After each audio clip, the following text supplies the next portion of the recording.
தமிழ் நிறம் நேயர்களுக்கு வணக்கம். இன்று நம்ம நிகழ்ச்சியில் டாக்டர் காந்தராஜ் அவர்கள் இணைஞ்சிருக்காங்க. ஸோ அவங்கள்ட்ட பேசலாம். வணக்கம் சார். துரைமுருகன் அவங்களுடைய மகன் வீட்டில் இடி ரெய்டு நடந்துகிட்டு இருக்கு. இதை எப்படி நீங்கள் பார்க்குறீங்க இந்த ஒரு இஷ்யூ? எலெக்ஷன் அடுத்த 26ஆம் வருஷம் வருதுங்க. இன்னும் ஒரு வருஷம் 12 மாதம் தாங்க இருக்குது. அப்புறம் அமலாக்கத்துறையை நான் கையில் வச்சுக்கிட்டு என்ன வேலை பார்த்துட்டு திருப்பி அவங்களோட வேலையை ஆமாம் வேலையை ஆரம்பிச்சாச்சு. யாரெல்லாம் எலெக்ஷனில் நின்னா எலெக்ஷனை ஜெயிக்கிறதுக்கான இருக்கிறவங்க எடுத்திங்கன்னா திமுகவில் வட ஆற்காடு மாவட்டத்தை பொறுத்தவரை துரைமுருகன் கிளீனாக வெற்றியை கொண்டுருவார். அதே மாதிரி திருச்சி மாவட்டத்தில் KN நேரு கொண்டுருவார். திருவண்ணாமலையில் வேலை கொண்டுருவார். ஈரோட்டில் முத்துசாமி கொண்டுருவார். சேகர் பாபு சென்னையினுடைய பல பகுதிகளில் போயிடுவார். இவங்க வீட்டிலலாம் அடுத்தடுத்து ரைடு வரும். இவங்களெல்லாம் அமைக்க ஏதாவது வேலை செஞ்சுன்னு தொலைச்சிடுவான்வாங்க. ஏன்னா எதிர்கட்சிகளை ஒன்றும் இல்லை இங்கே. அதனால் இவங்க 200 இடத்துல ஜெயிக்கிறேன்னு சொல்லி சவால் விட்றாங்க இல்லையா, அதை வரக்கூடாதுங்கிறதுக்கான முயற்சிகளாக இறங்கியிருக்காங்க. அதனால் அமலாக்கத்துறையை அவங்க பயன்படுத்துவாங்க. அது ஏன் சார் துரைமுருகன் அவங்கள மட்டுமே குறி வச்சு இதுதான் ஆரம்பங்க. இது ஓகே, இது அதான் சொல்கிறேன்னு வரிச்சா அடுத்த அப்படி வரும். அடுத்த இவங்கெல்லாம் தயாராக இருக்கணும்.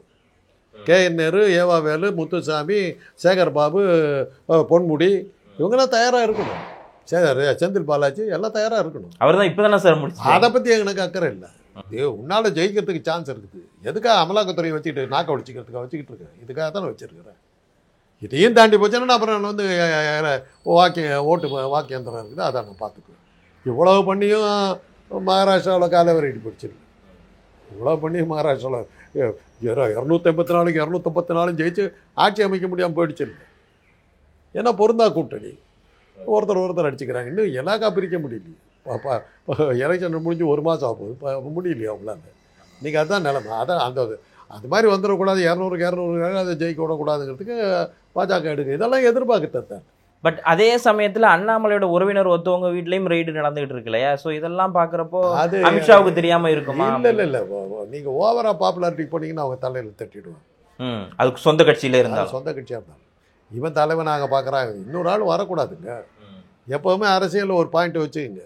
ஒரு ஏணியில் ஏறி போகிறீங்கன்னாக்கா அரசியலில் முதல் வேலை என்னன்னா, ஏறி உச்சிக்கு போன உடனே முதல் வேலையாக நீங்கள் ஏணி ஏற்றி ஓச்சிடணும். ஏணியை கீழே தள்ளிடணும். இல்லாட்டி போனால் அடுத்த ஆள் ஏறி வருவான். அதுக்கப்புறம் இந்த ஏணியே இருக்கக்கூடாது. உங்களை யார் ஏற்றி விட்டாங்களோ முதல்ல அவங்கள காலி பண்ணணும். அதுதான் அரசியல். ஸோ அப்போ அந்த தமிழக பாஜகவில் ஏணியாக இருந்த அண்ணாமலையே இப்போ ஏணி இல்லை, அவர் உயர பார்க்குறாரு.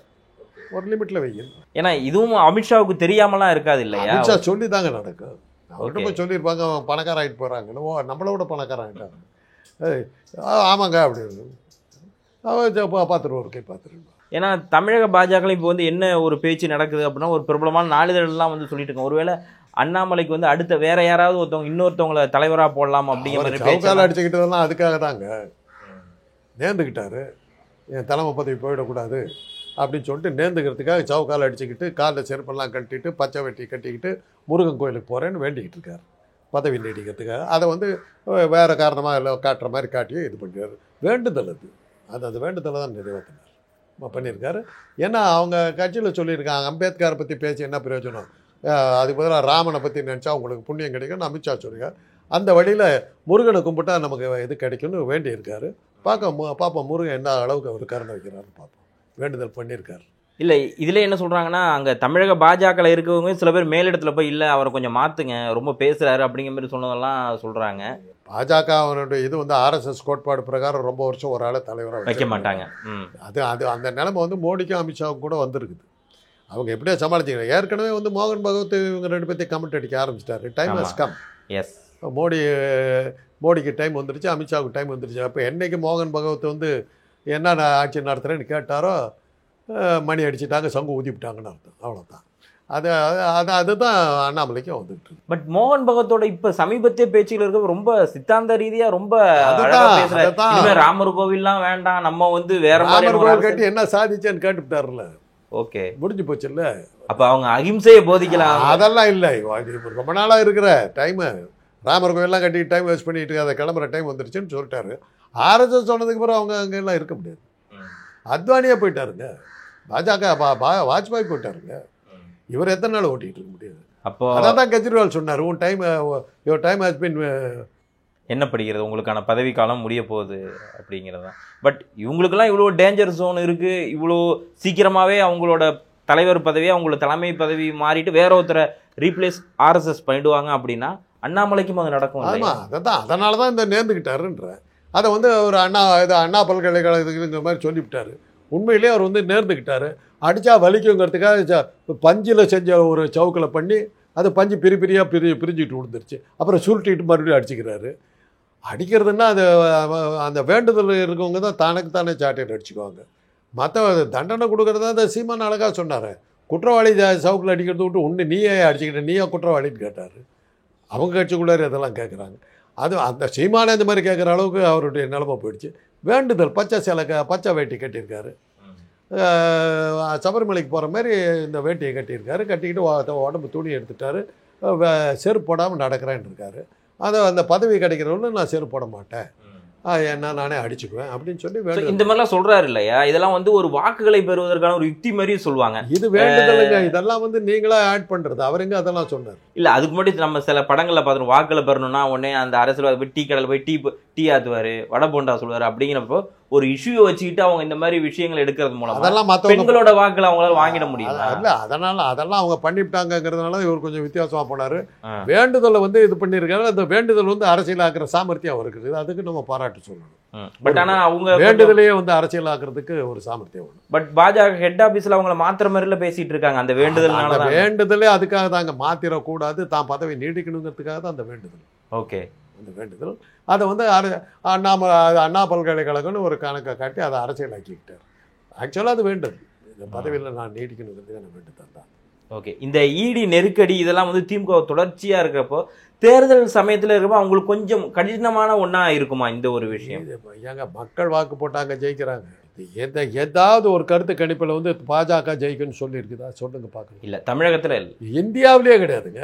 எல்லா சத்தீஸ்கரில் என்ன சொன்னாங்க? ஜெயிக்கிறதுக்கு எந்த வாய்ப்புமே இல்லைன்னா அவங்க தானே ஜெயிச்சாங்க. உத்தராகண்டில் என்ன சொன்னாங்க? டெஃபினட் தோல்வி, நாங்கள் மோடி போகவே இல்லை, ஜெயிக்கிறாங்க. எப்படி வந்தது? மகாராஷ்டிராவில் என்ன பண்ணாங்க? எப்போ அவங்களுக்கு பயம் வந்ததுன்னா நாடாளுமன்ற தேர்தலில் இவங்களுக்கு அறுதி பெரும்பான்மை கிடைக்காம போயிடுச்சு. என்னடா இது, இவ்வளவு நம்ம பண்ணியும் கடைசியில் நம்ம காலை வாரி விட்டுடுச்சு, அடுத்த எலெக்ஷனில் அப்படி ஆச்சுன்னா நம்ம கதி என்ன ஆகுங்கிற பயத்தில் தான் இன்றைக்கி அவங்க ஆடிக்கிட்டு இருக்காங்க. அந்த பயம்தான் இதெல்லாம் காரணம். இன்னும் இன்றைக்கி வரலாம் அமலாக்கத்துறை அவங்களுக்கு விசுவாசமாக இருக்கிறாங்க. அது என்றைக்கு அவங்கள காலை வர போகிறாங்கன்னு தெரியல. ஸோ அது வரைக்கும் அவங்க சேஃபில், அது வரல சேஃபில் தான் இருப்பாங்க. அமலாக்கத்துறையும் சேர்ந்து காலை வரைச்சுன்னா அப்புறம் சுவிட்சர்லாண்டா, ஜெனீவாவா, மியூனிக்கா, ஜெர்மனா அப்படின்னு இல்லை பசிபிக் ஐலண்டில் ஏதாவது வாங்கி வச்சுருக்காங்கன்னா ஏதோ ஒரு தீவுக்கு போகிறதா, அதெல்லாம் பாஜக தலைவர்கள்லாம் யோசிக்கணும். ஏன்னா இப்போ இடி வந்து இப்போ என்ன சொல்லியிருக்காங்கன்னா, துரைமுருகன் அவங்க மகன் வீட்டில் இருக்கப்போ சில டாக்குமெண்ட்ஸ் எல்லாம் எடுத்துகிட்டு போனோங்கிற மாதிரி செய்திகள் வெளியான. அது எல்லா வீட்லையும் அதே தான் சொல்கிறாங்க. என் வீட்டில் வந்து எடுத்தாலும் பல முக்கியமான தஸ்தாவேஜுகள் ஆவணங்கள் கைப்பற்றப்பட்டன, பல கோடி ரூபாய் கைப்பற்றப்பட்டன. எவ்வளோ இடத்துல கைப்பற்றப்பட்டுட்டுங்க. போன எலெக்ஷன் டைமில் வந்து 2 கண்டெய்னர் நிறைய கரன்சி பிடிச்சாங்க. இன்றைக்கி ஒன்று யாருக்குன்னு தெரியுமா? ஸ்டேட் பேங்க் வந்து ஒரு நாள் வந்து இது ஏன் பணம் தான் இருந்துச்சு, அதுக்கு என்னடா அக்கௌண்ட்டுன்னு கேட்டால் இன்றைக்கி ஒன்று காணும். ஒரு ரயில்வே கூட்ஸ் இதில் வந்து ஓட்டை போட்டு பணம் எடுத்துகிட்டு போனாங்க. அந்த பணம் யாருக்குன்னு இன்றைக்கி ஒன்று யாருக்கும் தெரியாது. இதெல்லாம் எங்கே தான் போச்சு? எவ்வளவோ ரெய்டு பண்ணியிருக்காங்க. அந்த பணமெல்லாம் எங்கே போச்சு? அந்த பணமெல்லாம் அரசாங்க கஜானாக்கு வந்துதா? அந்த பணத்தை ஈடி என்ன பண்ணாங்க? அதனால வந்து நாட்டு மக்களுக்கு என்ன நன்மை கிடைச்சிது? எத்தனையோ தடவை கேட்டேன். ரெய்டு பண்ண பல்லாயிரக்கணக்கான கோடி ரூபாய் எடுத்ததா ஒவ்வொருத்தரையும் சொல்கிறேன். அந்த பணம் எங்கே போச்சு? அரசாங்கத்துக்கு கொடுத்துருந்தாங்க. இன்றைக்கி அரசாங்கம் வந்து பட்ஜெட்டில் வரி போடாமல் இது பண்ணியிருக்கலாமே. திங்கிற காஃபிக்கு டீ தூளுக்கெல்லாம் வரி போட்டுக்கிட்டு அந்த அம்மா சுற்றிக்கிட்டு இருக்குது. ஒரு ஜோக்கு தான் போட்டாங்க. பிச்சை எடுக்கிற காசுக்கு இது ஒன்று வரியை போடலையா, நீ வச்சிருக்கிற அலுமினிய தட்டுக்கு நான் ஜிஎஸ்டி போடுறேன்னு போட்டுடுச்சுன்றாங்க. அந்த மாதிரி தேடி வரி போட்டுக்கிட்டு உட்காந்துருக்கு. ஏன் வரி போடுது? ஏன்னா நம்ம தமிழகத்தில் வந்து சொல்லுவாங்க சுங்கம் தவிர்த்த சோழர்கள் அப்படிங்கிற மாதிரி, அதுக்கே வந்து வரியெல்லாம் எடுத்தாங்க அப்படிம்பாங்க. ஒருவேளை பழைய காலத்தில் இருக்க மாதிரி அந்த வரிங்கிறது வந்துருச்சோ? அந்த டிஜிட்டல் எல்லா காலத்திலும் போட்டுங்க.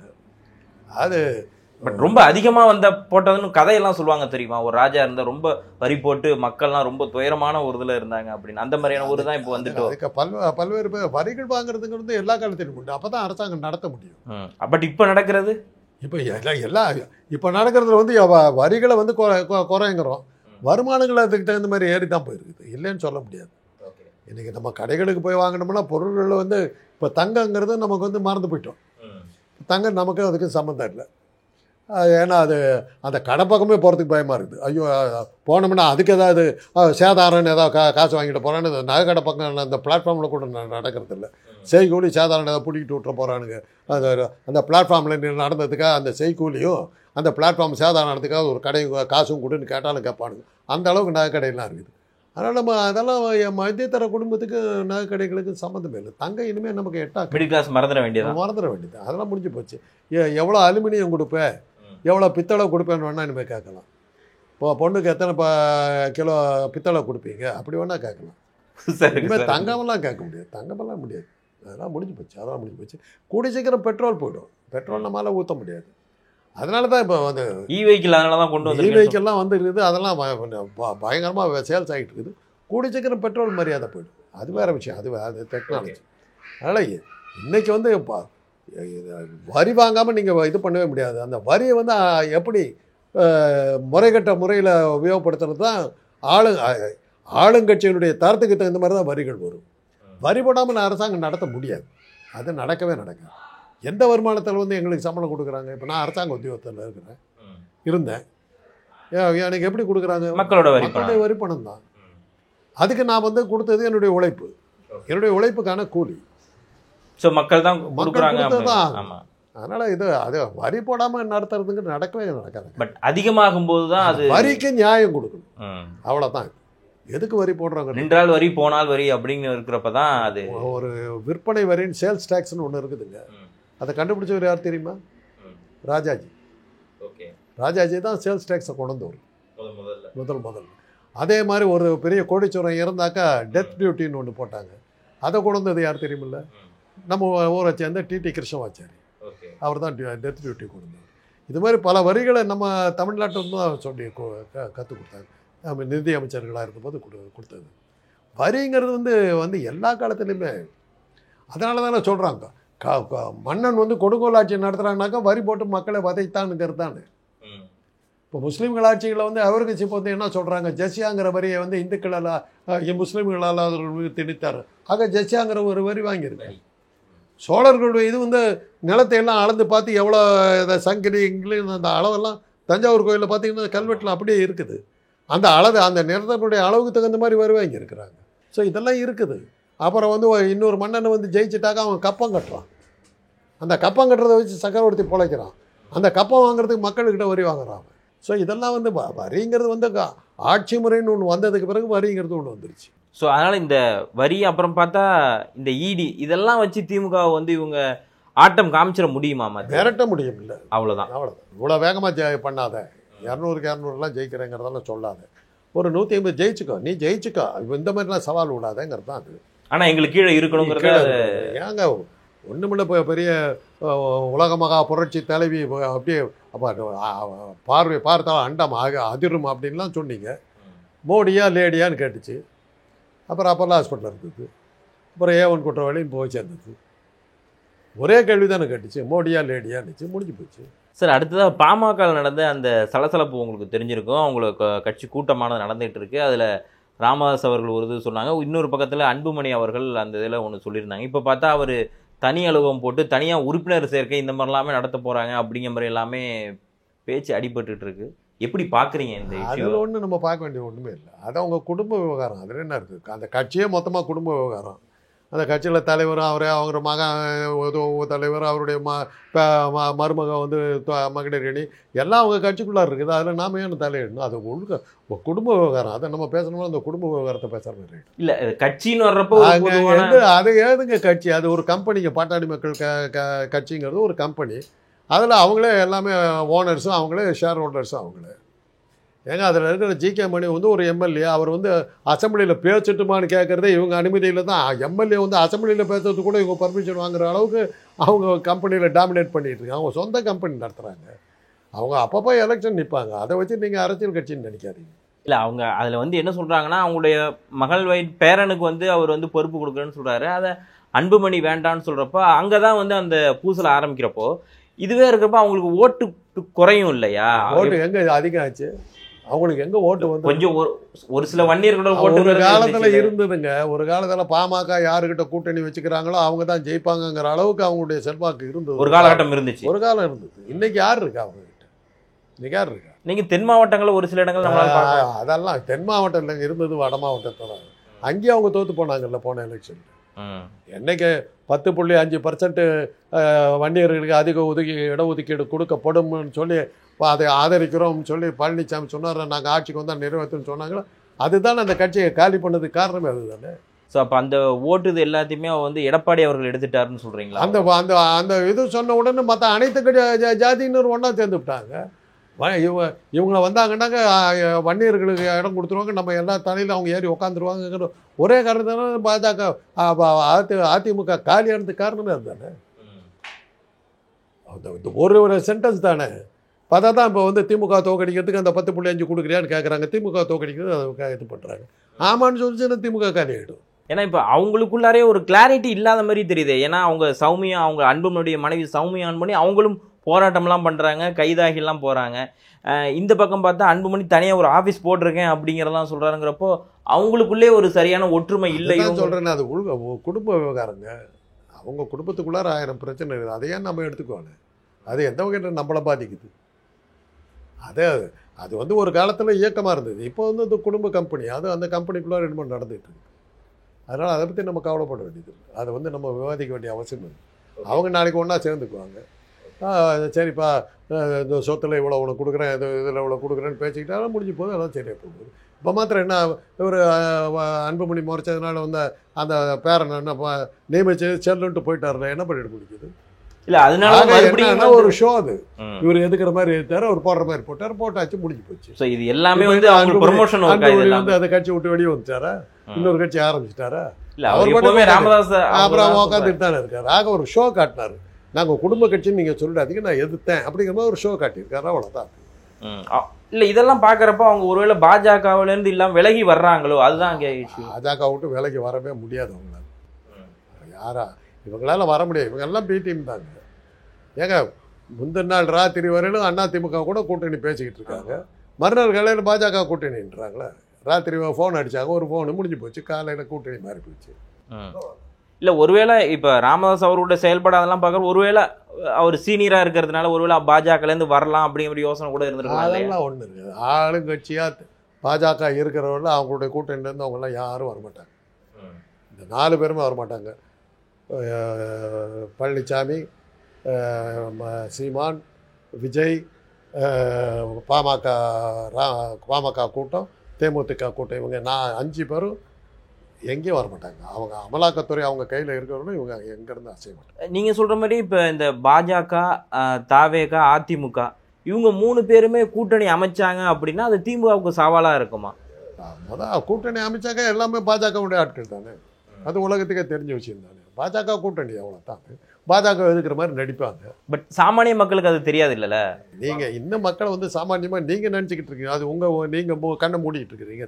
கண்ணை திறந்தீங்கன்னா தமிழ்நாடு எப்படி இருக்குங்கிறது தெரியும், இந்தியா அப்படி இருக்கிறது அப்படிங்கிறது தெரியும். வாக்கேந்திரத்தினுடைய உதவி இல்லைன்னா இவங்களால் ஒன்றும் பண்ண முடியாதுங்க. தேர்தல் நேர்மையாக நடந்ததுன்னா இந்தியா முழுக்க பாஜக டெபாசிட் இழக்கும். அவ்வளோதான், அதுதான் உண்மை.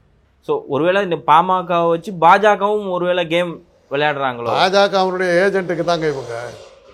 தமிழ்நாட்டு பிரான்ச்சு, பாஜகனுடைய தமிழ்நாட்டு பிரான்ச்சு வந்து பழனிசாமி, சீமான், விஜய், பாட்டாளி மக்கள் கட்சி, அப்புறம் தேமுதிக, இவங்கெல்லாம் எல்லாம் ஒரே குரூப் தான். அதனால தானுங்களா நமக்கு வந்து திமுக வேணான்னாக்க வேறு யாருக்கு ஓட்டு போடுறதுன்னு தெரியல. எதிர்கட்சியே இல்லையா நம்மகிட்ட. ஸோ ஓகே, இதெல்லாம் என்னங்கிறது நம்ம 2026 தேர்தல் வரும்போது தான் நமக்கு கரெக்டான முடிவுகள் என்ன. தேர்தல் நேர்மையாக நடந்ததுன்னா 2026 பார்க்கலாம். ஸோ அந்த ஒரு சந்தேகம் இருக்குன்னு அந்த சந்தேகம் இருக்குது. வாக்கேந்திரம் எப்படி இருக்குன்னு யாருக்கு தெரியும். ஓகே, ஸோ நீங்கள் சொல்கிற மாதிரி அப்போ நம்ம வந்து சந்திக்கலாம். இது குறித்து இன்னும் நிறையா வந்து பேசலாம். இந்த நேரத்தில் இணைந்து உங்களுடைய கருத்துக்களை வழங்கி மிக்க நன்றி சார்.